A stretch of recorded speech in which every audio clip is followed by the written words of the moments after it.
Hello friends, welcome to complex concept series by commerce aid season 2।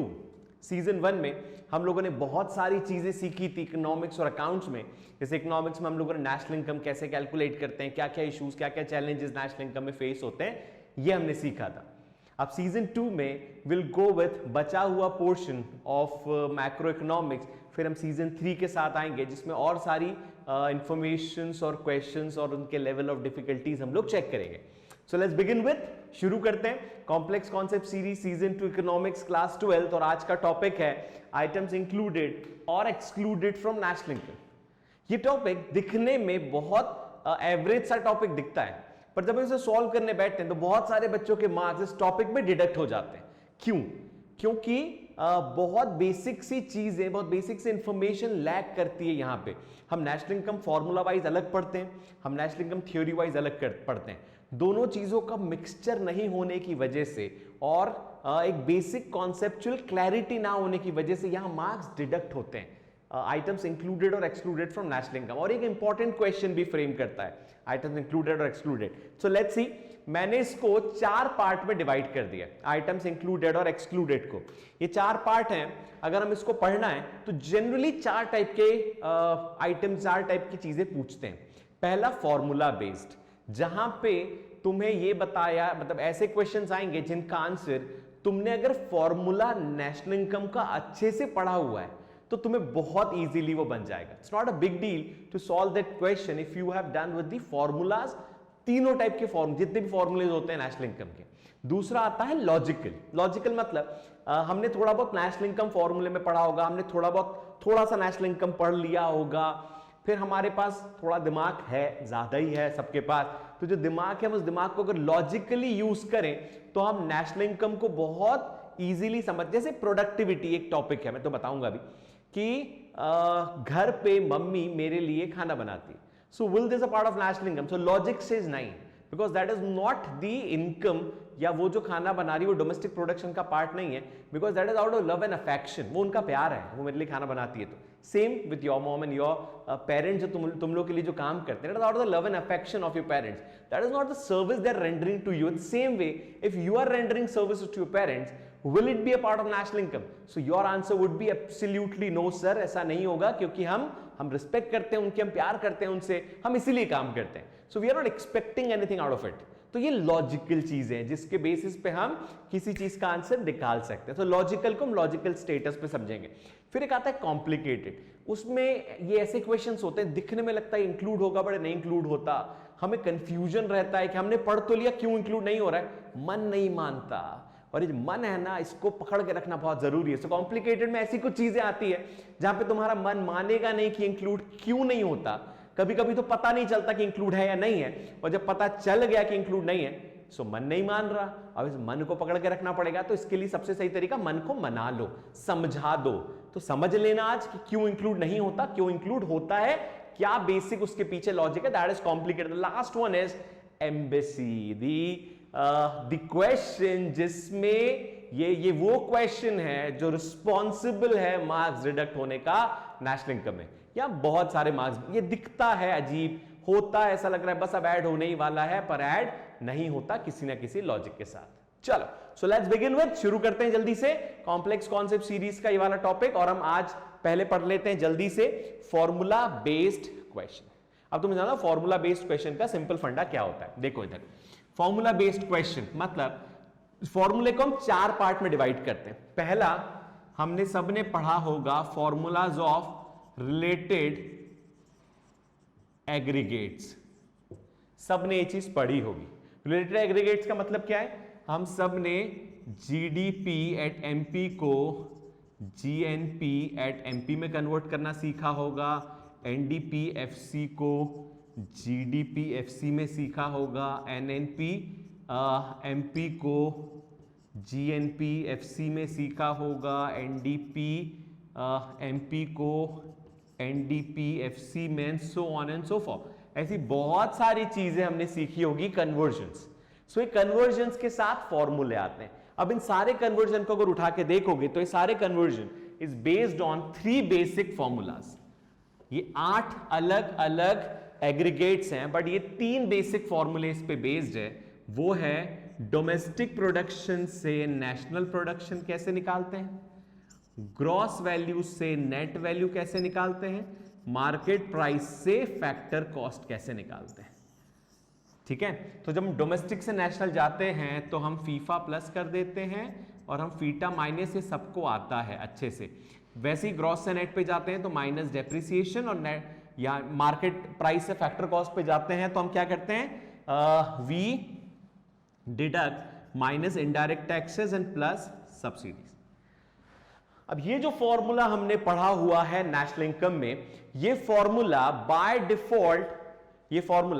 Default एक पूरा base बना देता है। कैसे?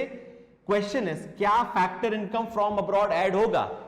आंसर वुड बी यस, क्योंकि फॉर्मूले में प्लस है। सो जो चीजें फॉर्मूले में प्लस है वो नेशनल इनकम में ऐड होगा, बस नेशनल इनकम में। अभी डोमेस्टिक का हम अलग से समझेंगे, ठीक है। सो जो चीजें फॉर्मूला नेशनल इनकम के फॉर्मूले में ऐड है वो नेशनल इनकम में ऐड होगा, जो चीजें नेशनल इनकम फॉर्मूले में ऐड नहीं है वो नेशनल इनकम फॉर्मूले में ऐड नहीं होगा, सिंपल सी बात। सो क्या डेप्रिसिएशन नेशनल इनकम में ऐड होता है? Answer is no, it is not a part of national income. क्या indirect tax national income add होता है? नहीं। सब्सिडीज ऐड होता है? हाँ, क्योंकि प्लस है। क्या फैक्टर इनकम फ्रॉम अब्रॉड होता है? नहीं होता। तो नेशनल इनकम में कौन कौन सी चीजें ऐड होती हैं? जो उस फॉर्मूले में प्लस है। तुम्हें कुछ नहीं करना, तुम्हें सिर्फ फॉर्मूले जो तुम ऑलरेडी पढ़ रहे हो उन फॉर्मूलेस को फिर से पढ़ लो, उन फॉर्मूलेस को अच्छे से पढ़ लो। सो अपने आप कॉन्सेप्चुअल क्लैरिटी आ जाएगी कि चीजें ऐड होती है या नहीं होती। ये हुआ नेशनल इनकम निकालने का तरीका। अब जब हम डोमेस्टिक इनकम करते हैं तो तुम सबको पता होगा डोमेस्टिक इनकम क्या है। Domestic income is NDP at FC, net domestic production at factor cost. हम किससे निकालते हैं? जीडीपी एट एमपी से। यूजुअली ये तरीका होता है डोमेस्टिक इनकम निकालने का, जीडीपी एट एमपी से। अब देखो क्या क्या माइनस होता है। सो ग्रॉस से नेट निकालने के लिए माइनस डेप्रिसिएशन, डोमेस्टिक का डोमेस्टिक है, बाकी minus indirect taxes plus subsidies. हमने क्या चीजें इसमें नहीं करी? हमने दो चीजें नहीं एडजस्ट करी, वो है प्लस फीफा मतलब factor income from abroad, minus FITA factor income to abroad. ना हमने माइनस करा ना हमने प्लस करा। तो हमने प्लस नहीं करा मतलब ये इंक्लूड नहीं हुआ, दिख रहा है, और हमने माइनस नहीं करा मतलब ये एक्सक्लूड भी नहीं हुआ। फिर समझना, जब हमने फैक्टर क्योंकि डोमेस्टिक है, डोमेस्टिक मतलब बाउंड्री, मैंने समझाया था कॉम्प्लेक्स कॉन्सेप्ट सीरीज सीजन 1 में। जब हम बात करते हैं डोमेस्टिक, तो डोमेस्टिक मतलब बाउंड्री के अंदर, मतलब फैक्टर इनकम फ्रॉम अब्रॉड, बाहर से आने वाली इनकम ऐड नहीं हुई है, यहां कोई फीफा नहीं है और यहां फीटा माइनस भी नहीं हुआ है। तो जो माइनस नहीं हुआ है मतलब वो है, उसके अंदर छुपा हुआ है। तो क्वेश्चन इज क्या डोमेस्टिक इनकम में फैक्टर इनकम टू अब्रॉड होता है? सो आंसर इज होता है, छुपा हुआ है। क्या डोमेस्टिक इनकम में फैक्टर इनकम फ्रॉम अब्रॉड होता है? नहीं होता, हमने तो ऐड ही नहीं करा अभी, इतना ही अंतर है बस। सो नेशनल और डोमेस्टिक में अगर फॉर्मूला बस जाओगे सो रिलेटेड एग्रीगेट्स के हिसाब से दो चीजें बस नहीं होती, मतलब दो चीजों का एडजस्टमेंट नहीं हुआ है। क्या? एक तो factor income from abroad add नहीं हुआ है क्योंकि ऐड नहीं करा हमने, और हमने फैक्टर इनकम टू अब्रॉड अभी माइनस भी नहीं करा है, वो उसके अंदर बैठा है अभी।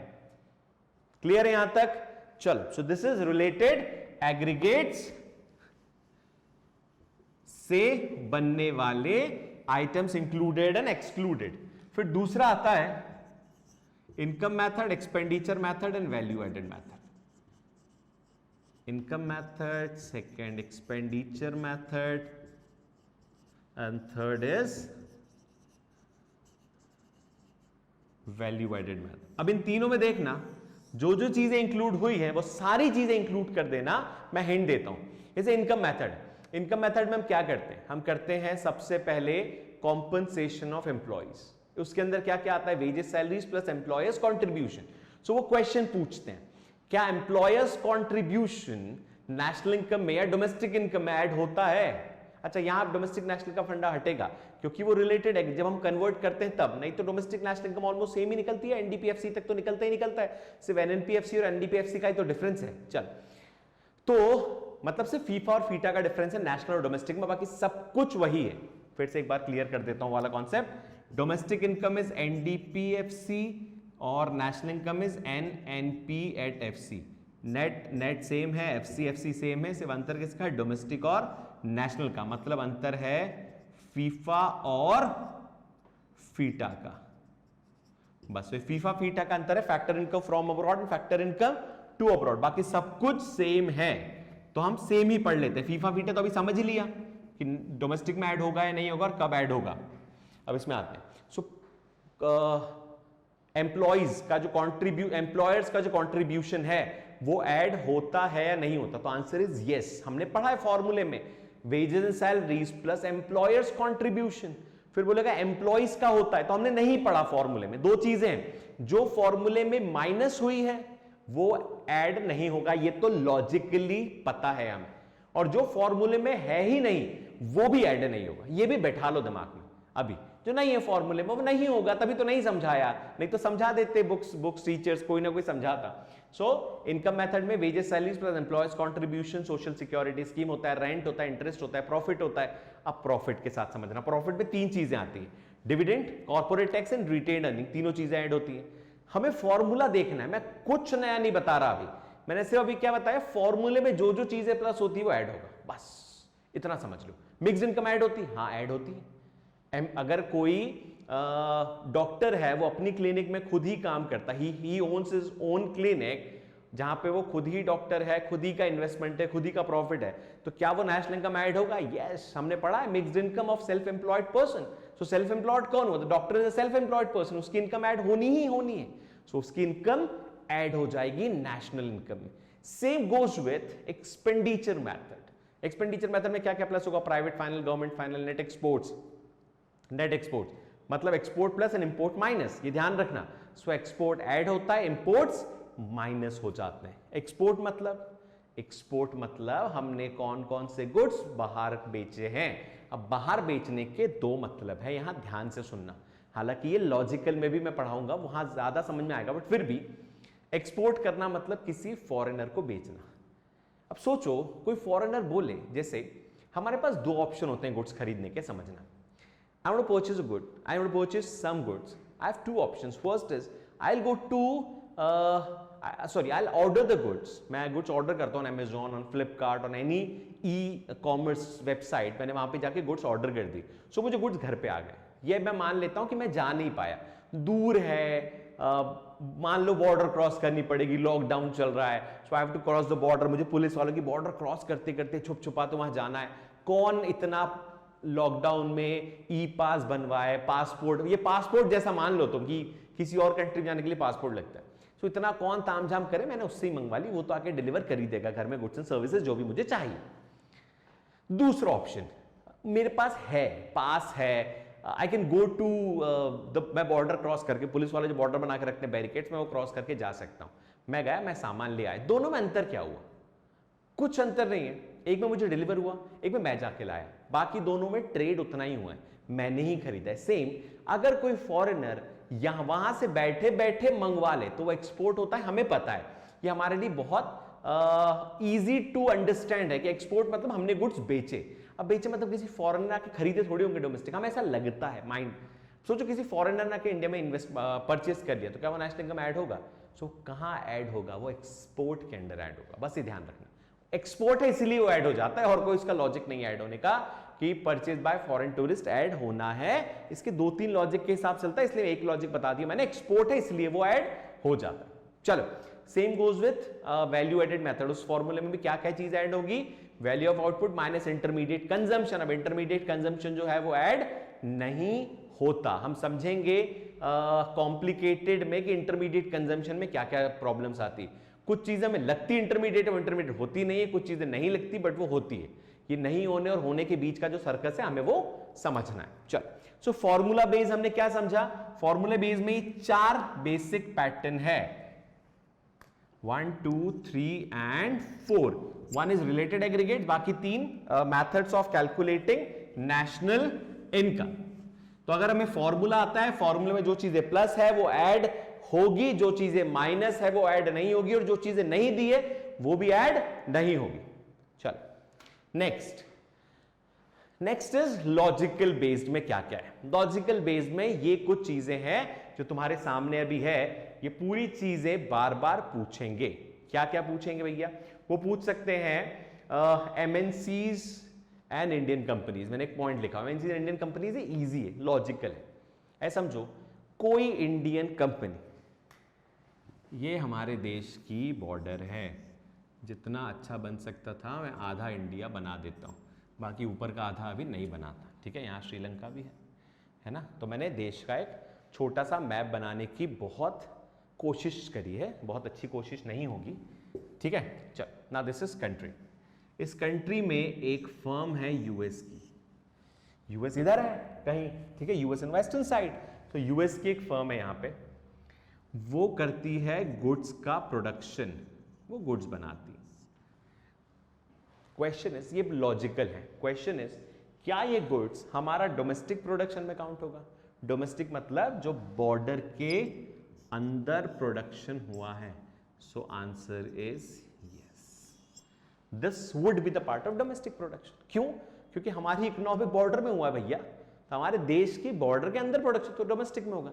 क्या ये नेशनल में भी इंक्लूड? इन्होंने प्रॉफिट अर्न करा, ऐसे समझो, प्रॉफिट अर्नड बाय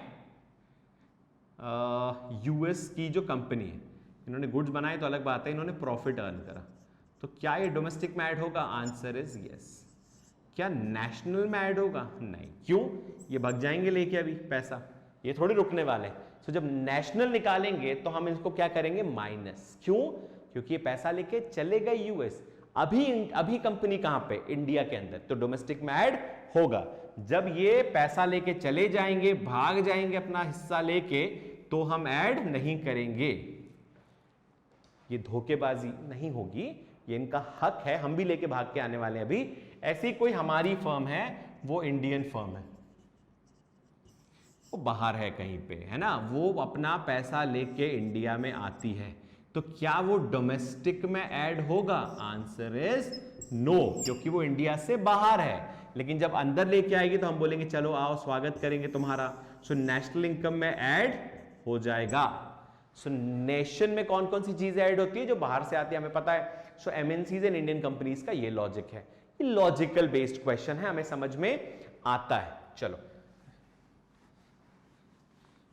इसको हटाते हैं, आगे देखते हैं क्या फंडा है। Next is productive activity. Simple है यार, प्रोडक्टिव जो एक्टिविटीज में तुम्हें दिख रहा है कि वो एक्टिविटीज प्रोडक्टिव एक्टिविटीज में काउंट होती है, उनको तुम ऐड कर लो, हमेशा याद रखना। जैसे किचन गार्डन, ठीक है, किचन गार्डन में होने वाला प्रोडक्शन कि समझना ये ऐड होता है या नहीं होता। सोचो थोड़ा सा कि अगर कोई प्रोडक्शन किचन गार्डन में हॉबी के लिए कोई गुड्स प्रोड्यूस कर रहा हूं, सो क्या वो डोमेस्टिक वो प्रोडक्टिव एक्टिविटी में काउंट होगा? Answer is no. जैसे अभी अपने बात करी, पेरेंट्स बच्चों के लिए करते हैं, माँ बाप बच्चों के लिए जो भी हेल्प करते हैं, सेवा करते हैं, वो प्रोडक्टिव एक्टिविटी अगर नहीं है और नहीं होती, मैंने it's out of love and affection of the parents, so that is not the part of productive activities, तो वो कभी भी नेशनल इनकम में काउंट नहीं होगा। एक डॉक्टर है, एक नर्स, एक क्वेश्चन पूछते हैं कई बार, एक डॉक्टर और नर्स अगर अपने ही बच्चे को सर्व करती है, ये डॉक्टर अपने बच्चे को सर्व करते हैं, क्या वो नेशनल इनकम का पार्ट होगा? नहीं होगा, भले ही वो डॉक्टर है, लेकिन क्योंकि वो लव एंड अफेक्शन की वजह से है और वो प्रोडक्टिव एक्टिविटी नहीं है, तो वो नेशनल इनकम में काउंट नहीं होगा। एक्टिविटी कौन सी? इस पे वर्क करते हैं। So any activity which is not considered productive activity, वो नेशनल इनकम काउंट नहीं होगा, याद रखना बस, ठीक है। Next is second hand goods and commission. इसमें ये बहुत लॉजिकल है। Second hand goods logically already बिक चुके हैं, जब हम उन्हें दूसरी बार बेचते हैं, चाहे वो घर हो या सेकंड हैंड गुड्स हो। सोचो हमने गुड्स खरीदा सेकंड हैंड, जब खरीदा तब उसमें कुछ प्रोडक्टिव एक्टिविटी हुई। क्यों? प्रोडक्टिव एक्टिविटी के दो मतलब होते हैं, एक तो उसमें कॉस्टिंग इन्वॉल्व होती है, प्लस वो रेगुलर एक्टिविटी होती है। कॉस्टिंग इन्वॉल्व मतलब वो गुड्स की कॉस्ट से बनते हैं कि इतनी कॉस्ट है, इतना इसका प्राइस है, इतना प्रॉफिट या लॉस या नो प्रॉफिट जो भी हुआ है। और दूसरा वो रेगुलर एक्टिविटी, मैं अगर अपनी बाइक या अपनी स्कूटर या अपनी कार बेचता हूं, so that is not a part of my regular activity. मैंने एक दिन बेचा, मैंने मजबूरी में बेचा, मेरा एक काम नहीं है, so that is not a productive activity, ठीक है। तो सेकंड हैंड गुड्स की खरीद और जब सेल करते हैं, सो नेशनल इनकम में काउंट नहीं होगा, पर उसकी जो कमीशन है वो तो काउंट होगी। सपोज कोई ब्रोकर है, वो कमीशन एजेंट है, वो जो ब्रोकर है कमीशन एजेंट, जब वो खरीदने और बेचते टाइम जो कमीशन लेता है, क्या वो काउंट होगा? यस, क्योंकि वो सर्विसेज का पार्ट है उसका। So second hand goods logically हमें समझ में आते हैं। फिर नेक्स्ट है transfer activities. Transfer activities logically, जैसे गवर्नमेंट ने स्कॉलरशिप दी, गवर्नमेंट ने कुछ ट्रांसफर पेमेंट करे, कुछ गिफ्ट आया अब्रॉड से, पेरेंट्स को बच्चों ने अब्रॉड से कुछ भेजा, तो क्या वो नेशनल इनकम काउंट होगा? क्योंकि बच्चों ने भेजा है, वो ट्रांसफर है, सो नेशनल इनकम में काउंट नहीं होने वाला। ऐसी कोई भी एक्टिविटी जो तुम्हें लगता है वन साइडेड है, वन साइडेड का मतलब ऐसा नहीं होता हर बार कि उसमें पैसा नहीं दिया गया। वन साइड मतलब कई बार कुछ एक्टिविटी ऐसी होती है जो होती तो वन साइडेड है, लेकिन उसमें इन्वॉल्व, जैसे उधार पे कोई सामान लेना, बहुत से बच्चे डाउट पूछते हैं, तो क्या वो भी ट्रांसफर होगा? नहीं, वो उधार लिया है, उसमें आगे जाके ट्रांजैक्शन होंगे, लेकिन वो वन साइडेड नहीं है, वो टू साइडेड है। ट्रांजैक्शन होगा जरूर, अभी नहीं हुआ, बाद में होगा। लेकिन अगर कोई गिफ्ट आता है तो ऐसा नहीं होगा अरे मेरे दोस्त ने गिफ्ट दिया, हम करते जरूर हैं बहुत बार कि यार उसने मुझे ये गिफ्ट दिया था, मैं भी उसको ये गिफ्ट दूंगा। ये होता डुअल साइड दिखता है, पर ये सोशल डुअल है, तो इसको हम इंक्लूड नहीं करने वाले, ठीक है। फिर आता है next, freebies. Freebies is a logical question. Now freebies is free medical facility provided by the employer. इसको कुछ मत समझना, ऐसे समझना कि सैलरीज दो पार्ट में ऐड होती है, wages and salaries in cash, wages and salaries in kind. So जो काइंड में वेजेस सैलरी है वो यही सारी चीज है। entertainment services provided by the firm, free lunch provided by the firm, medical facility provided by the firm, commutation vehicle facility provided by the firm, ऐसी कोई भी चीज अगर फर्म ने प्रोवाइड करी है तो वो नेशनल इनकम में काउंट होगी। पानी दे दिया, कॉफी दे दी, चाय दे दिया, कुछ खाने को दे दिया उन्होंने अगर, तो वो क्योंकि वो नेशनल इनकम में काउंट होने वाली है, क्योंकि वो सैलरी का पार्ट होती है। बस इतनी बात समझना।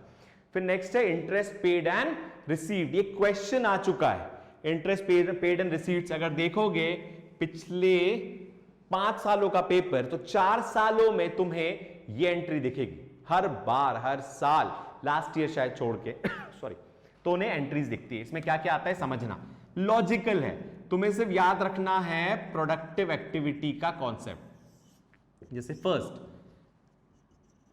Interest paid by banks to public। दूसरा, interest paid by public on loan। तीसरा, interest paid by firm on loan.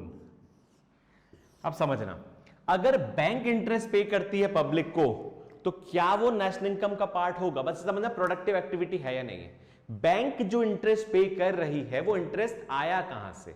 मतलब बैंक के पास जो पैसा है वो नेशनल इनकम में, मतलब बैंक के एंड से वो नेशनल इनकम में काउंट होगा, क्योंकि वो प्रोडक्टिव एक्टिविटी है। जब हम इंटरेस्ट पे करते हैं बैंक को, तो प्रोडक्टिव एक्टिविटी, हमने जो इंटरेस्ट लोन लिया है वो प्रोडक्टिव एक्टिविटी के लिए लिया ही नहीं है, वो नॉन प्रोडक्टिव एक्टिविटी के लिए लिया। मैंने घर बनाया, so would that a part of productive activity? मतलब is that a part of productive activity? Answer is absolutely no. फिर थर्ड आता है इंटरेस्ट पेड बाय फर्म। अब जब फर्म इंटरेस्ट पे करेगी तो वो एब्सोल्युटली प्रोडक्टिव एक्टिविटी ही होगी, क्योंकि फर्म अपने खुद के पर्सनल पर्पस के लिए लोन नहीं लेता। सो इंटरेस्ट में 3 चीजें इन्हें याद रखना कि प्रोडक्टिव एक्टिविटी हुई है या नहीं हुई, उसके बेसिस पे नेशनल इनकम में ऐड होगा या नहीं होगा। फिर नेक्स्ट है शेयर्स एंड डिबेंचर्स। सिंपल है, जैसे सेकंड हैंड गुड्स होते हैं वैसे ही शेयर्स होते हैं, बस ये बात समझना। आईपीओ को छोड़ के, आईपीओ का अलग कॉन्सेप्ट है, उसको हम समझेंगे। कोई भी शेयर अगर मार्केट में है और हम उसे खरीदे थे, तो मानना वो शेयर ऑलरेडी मार्केट में था, वो वही स्कूटर है जो हम ऑलरेडी बन चुकी है, बिक चुकी है, लोग उसको यूज कर रहे हैं, फिर बेचा। सो शेयर्स एंड डिबेंचर जब हम खरीदते और बेचते हैं, ये बात समझना, तो उसकी कोई नेशनल इनकम में एंट्री नहीं होती, क्योंकि वो ऑलरेडी मार्केट में घूम रहे होते। पर शेयर और डिबेंचर बेचते टाइम जो कमीशन जाता है, that is a part of national income. Logical है ना, क्योंकि सेकंड हैंड गुड्स की तरह ही है। और लास्ट में आता है विंडफॉल गेन्स। विंडफॉल गेन्स मतलब हवा के साथ उड़ के आने वाला गेन, जैसे लॉटरी, ठीक है। तुम सबने सुना होगा लॉटरी प्राइस, हॉर्स रेस, ये जो जीत लिया, कैसीनोज एंड ऑल, यहां जो हमने पैसा जीता है, पैसा कमाया है, ठीक है। इनकी नेशनल इनकम में कोई वैल्यू नहीं। क्यों वैल्यू नहीं है नेशनल इनकम? क्योंकि ये विंडफॉल गेन, अचानक से होने वाला प्रॉफिट है, इसको हम इंक्लूड नहीं करते नेशनल इनकम में, ठीक है। So first formula based, second logical, third आते हैं। थर्ड है कॉम्प्लिकेटेड टॉपिक, ठीक है। अब इनको समझो अच्छे से। ये वो टॉपिक हैं जो समझ में आते हैं, लॉजिकली भी कई बार सही लगते हैं, लेकिन वो कुछ और होता है, इसी को लेके हम समझते हैं complicated. First is self consumption.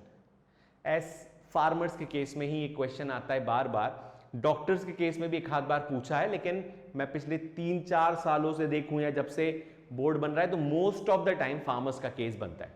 Farmer ने गुड बनाया और पूरा का पूरा इंटायर कंज्यूम कर लिया सेल्फ कंजम्पशन के लिए, ये हुआ पहला, ठीक है। देखो होगा सेल्फ कंजम्पशन। दूसरा, वो क्वेश्चन ऐसे पूछेगा कि फार्मर ने बनाया ही सेल्फ कंजम्पशन के लिए, तो हमें क्या लगेगा यार बनाया था। पहला क्वेश्चन हमने क्या पढ़ा है बुक्स में, क्या दिया हुआ है?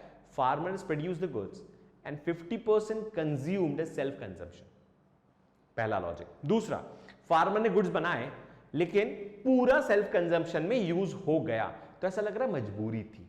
तीसरा क्वेश्चन आता है फार्मर ने पूरा का पूरा इसलिए बनाया क्योंकि सेल्फ कंजम्पशन करना था, तो इसमें से कौन सी एंट्री नेशनल इनकम में ऐड होगी? हमने जनरली पहली दो पढ़ी होती है कि नेशनल इनकम ऐड होगी, पर तीसरी भी नेशनल इनकम ऐड होगी। क्यों? मैंने बताया जैसे किचन गार्डन है, किचन गार्डन और फार्म, एग्रीकल्चर फार्म, दोनों में अंतर क्या है? ये हॉबी है और ये प्रोडक्टिव एक्टिविटी, बस इतना अंतर है।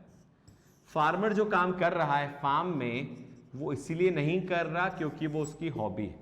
That is not a part of hobby of a farmer, that is a part of productive activity. तो जो भी गुड्स बनाएगा चाहे वो खुद के लिए ही बनाए, वो प्रोडक्टिव एक्टिविटी मानी जाएगी, बस ये याद रखना। क्योंकि फार्मर बना रहा है, वो अपने लिए नहीं बनाएगा तो किसी और से खरीदेगा, वो बेसिक गुड्स हैं, ठीक है। तो फार्मर बनाए हुए सारे गुड्स प्रोडक्टिव एक्टिविटी में काउंट होते हैं, चाहे वो खुद ही अपने गुड्स प्रोड्यूस क्यों ना कर ले, अपने लिए ही क्यों ना कर ले, वो नेशनल काउंट होने वाला है। फिर आता है लॉयर बेस्ड क्वेश्चन, ठीक है। इसके दो लॉजिक है। Lawyer engage by a firm, firm ने लॉयर को एंगेज करा। अब फर्म ने एंगेज करा मतलब फर्म के पास बहुत सारे फैक्टर्स ऑफ प्रोडक्शन है जिनको हम बोलते हैं इंटरमीडिएट कॉस्ट, जैसे लेबर, जैसे रॉ मटेरियल, जैसे ट्रांसपोर्टेशन, जैसे लॉयर। तो ये सारी कॉस्ट गुड्स एंड सर्विसेज की कॉस्ट में इंक्लूड हो जाएगी भाई। लेबर की cost included, raw material cost included, transportation included, electricity included, तो लॉयर भी इंक्लूडेड। सो अगर फर्म ने लॉयर को अपॉइंट करा है, हायर करा है, तो मान लेंगे उसकी कॉस्ट गुड्स की कॉस्ट में इंक्लूड होगी, और होगी ही, तुम्हारी फर्म होती तुम भी करते, तो गुड्स की कॉस्ट इंक्लूड होनी चाहिए लॉयर के केस में, ये क्वेश्चन आता है। लेकिन अगर लॉयर फर्म के साथ ना काम करके वो बेचारा बोलता है नहीं मैं किसी फर्म के साथ नहीं जाऊंगा, I will work independent as a freelancer. So if he works independent as a freelancer, now is that a part of national income?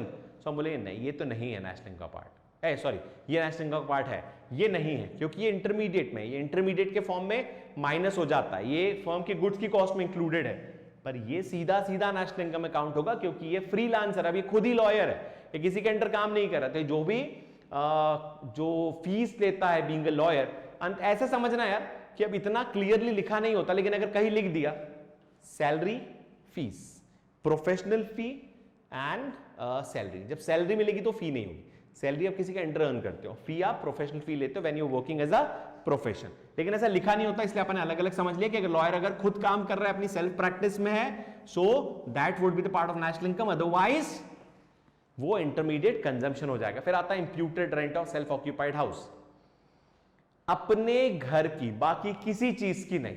अगर आप अपने घर में रहते हो तो उस घर का रेंट, अपने खुद के घर में, तो उस घर का रेंट इंक्लूड होता है नेशनल इनकम में।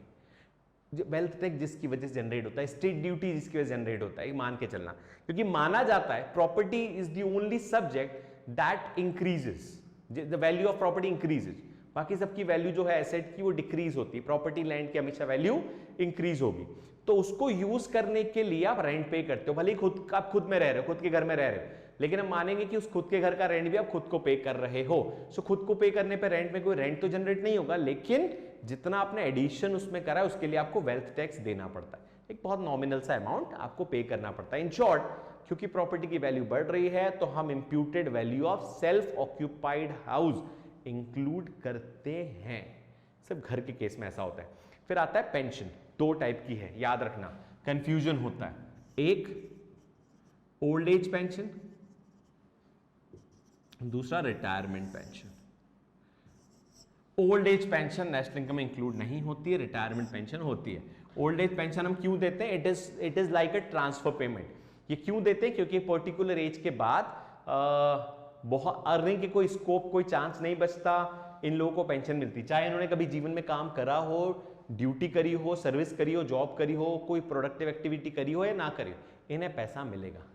ये जब किसी आप कंपनी, किसी फर्म, किसी जगह पे आप एम्प्लॉयड होते हो तो वहां पे आपको रिटायरमेंट के बाद पेंशन मिलती। माना जाता है कि आपने कंपनी को अपने सबसे ज्यादा प्रोडक्टिव आवर्स दिए हैं तो कंपनी आपको साल जीवन भर के लिए पेंशन देगी।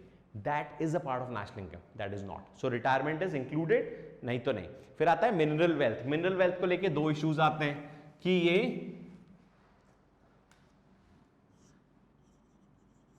करंट ईयर में है या प्रीवियस ईयर में।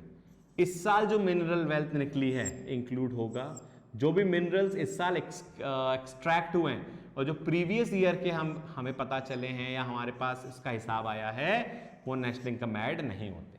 बस इतना याद रखना, क्योंकि करंट ईयर का ही ऐड होगा, प्रीवियस ईयर की वेल्थ कोई एड ऑन थोड़ी हुआ है इनकम या वेल्थ में। सो नेशन की इनकम कब एड ऑन हुई है? जब करंट ईयर हुआ है, नहीं तो नहीं। Last is intermediate goods.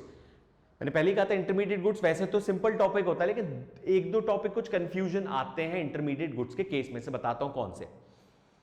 अगर पुलिस की व्हीकल में कुछ पेट्रोल यूज हुआ है तो वो इंटरमीडिएट गुड्स काउंट हो जाएगा फॉर, अब क्योंकि पुलिस है, एडमिनिस्ट्रेशन, तो हमें लगता है ठीक है चलो मान लेते हैं ये इंटरमीडिएट गुड्स है।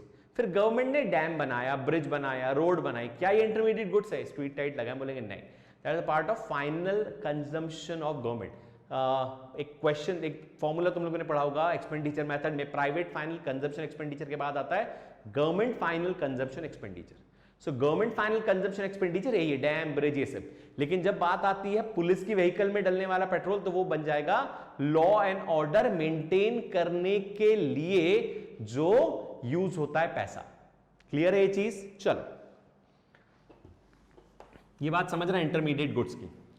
फिर लास्ट आता है एम्बेसीज वाला प्रोग्राम। मैं वापस जाता हूं उस पॉइंट पे जहां तुम लोगों ने पढ़ा हुआ है। See the last one is embassy. Embassy को समझने का एक बहुत स्ट्रेट, बहुत सिंपल, बहुत लॉजिकल तरीका है। उसके अलावा बहुत से तरीके कॉम्प्लिकेटेड हैं एम्बेसीज को समझ, जो मुझे बहुत अच्छा लगता है पर्सनली, और it is very easy to learn by that formula. समझना, अब मैं देश का मैप नहीं बनाता हूं, मैं ऐसे मार्क कर देता हूं कि ये इंडिया है,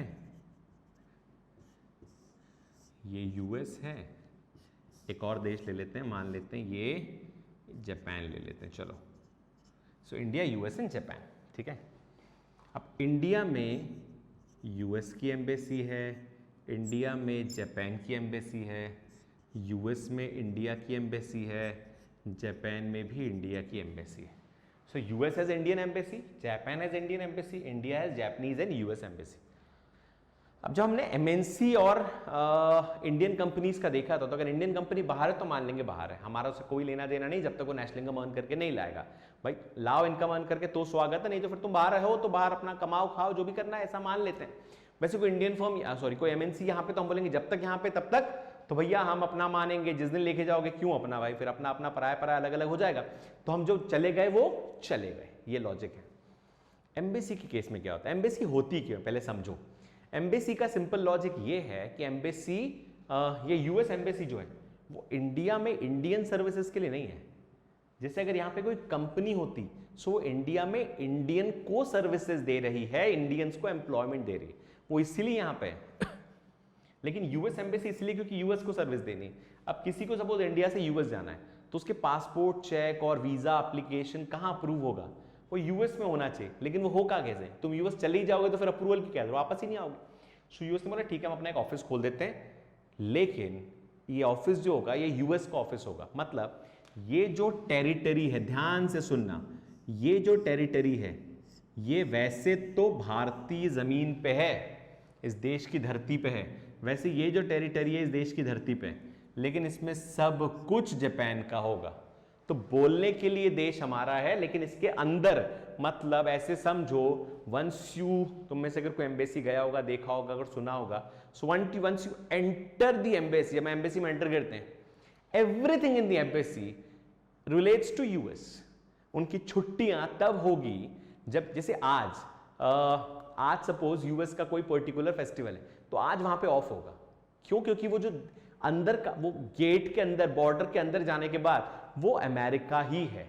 वैसे ही जापानीज एम्बेसी में जब तुम एंटर करोगे तो वो जापान ही है। भूल जाओ कि वो हमारा देश है, टेम्परेरीली हमें भूलना पड़ेगा। वैसे ही अगर यूएस में इंडिया की एम्बेसी है तो ये इंडिया ही है, यहां पे हमारे देश का कानून चलता है इसके अंदर, ठीक है। इसके अंदर यहां हो सकता है यूएस में छुट्टी हो, यहां छुट्टी ना हो, क्योंकि हमारे देश में छुट्टी नहीं होती। हो सकता है जापान में छुट्टी हो, यहां छुट्टी ना हो, क्योंकि हमारे देश में छुट्टी नहीं होती।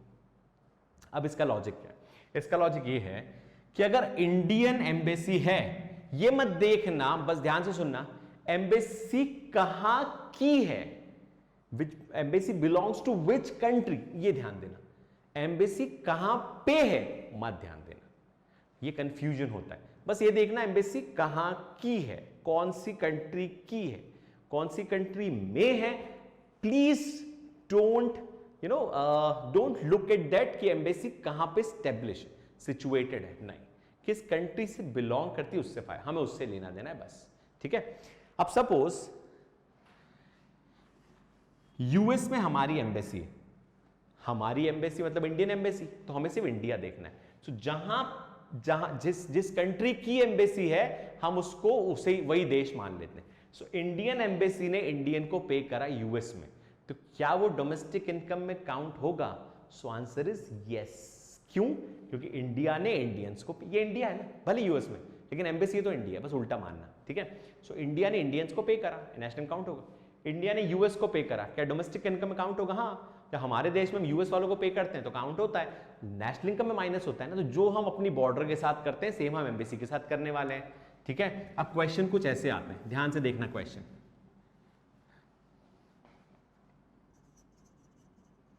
Salaries paid by US embassy in to Indians in India. अब देखो, इंडिया में है, हमें कोई मतलब नहीं है, एम्बेसी कहां की है? यूएस की, हमें इससे मतलब है, तो इसको हटा दो, कोई मतलब नहीं, इंडिया में है, ये जबरदस्ती का कंफ्यूजन है, ठीक है।